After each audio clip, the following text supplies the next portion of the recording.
there's so much preparation. It's like the hardest instrument to set up, by the way. Did that really fast? Hmm?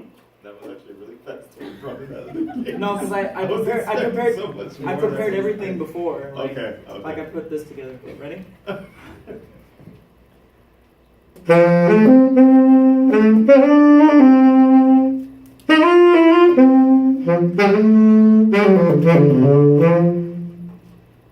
Was anybody able to recognize what that was?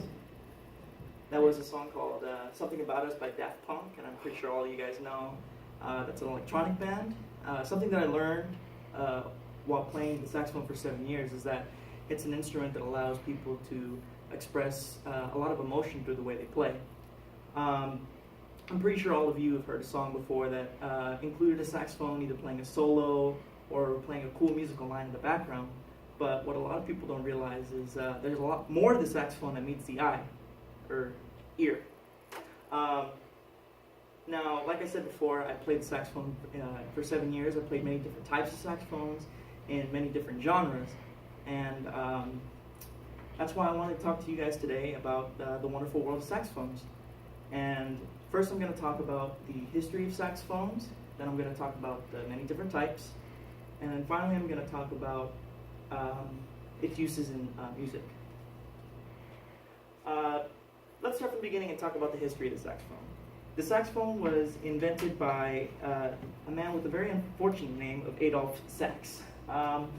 He was a flutist and a clarinet player, and he had a lot of experience engineering many woodwind instruments and brass instruments. An example of improvements that he made on some instruments is the bass clarinet. He extended the lower range and the ease of how low somebody could play on that instrument. And he also invented an instrument called an ophicleide that was a key brass instrument that was popular at the time. Of course, there's none today. Now, when Sax was inventing the saxophone, he wanted to take the core ideas of both sides of the orchestra, the power of a brass and the versatility of a woodwind instrument. And when I mean versatility, I just mean how fast and easily you can play.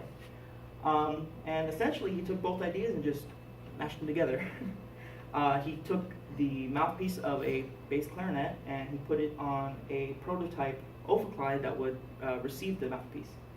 Now, when he first created the instrument, he had 14 different variations, ranging from as high as a flute to being as low as a tuba.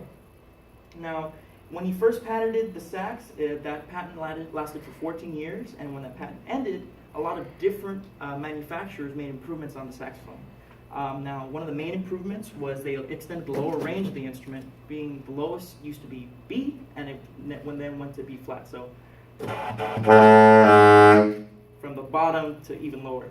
And they also increased the higher range, which is the highest note being F to F sharp, by adding this fourth key right here. Another improvement was they added a lot of chromatic keys, because before it was harder to play from, let's say if I was going from B to C, which are right next to each other on a scale, it's hard for me to go back and forth quickly while I'm playing maybe like a solo. So they added side keys to make it easier. So if I want to go from B to C, I can then do it with the side key much easier, much faster. Now that I talked to you guys about the history of saxophones, let's talk about the different types.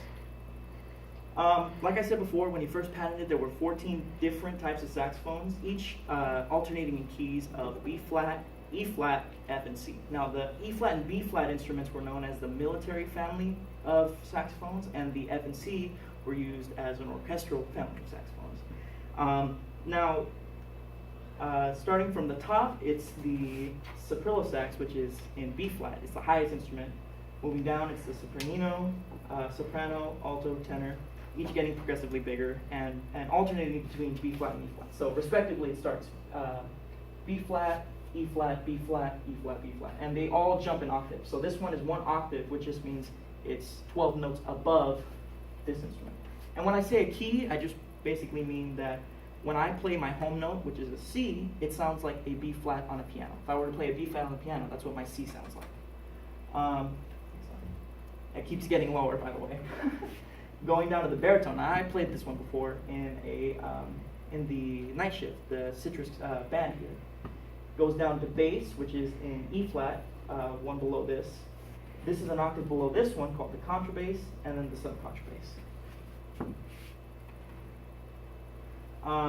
Now, the orchestral family died out because its tonality was a little unstable and it didn't blend together well with other instruments. Now, there are many other variations to the saxophone, including the conosax, which just has a bell at the bottom to make it sound like an English horn, the straight alto and straight tenor, which basically are variations on the normal instrument, just straightened out, which looks like this. It's about 5 feet long, really hard to play. And some weirder ones, the slide saxophone, which is like a trombone, and the tubax.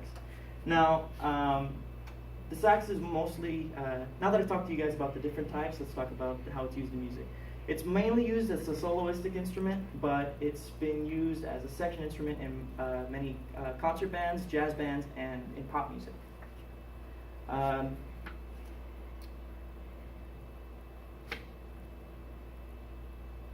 I wanted to talk to you, now that I've talked about how it's used in music, let's wrap this up. I talked to you guys about the many different types of saxophones, the history of the saxophone, and how it's used in music. And I hope you guys take this information into consideration and appreciate the sax a little bit more. Thank you.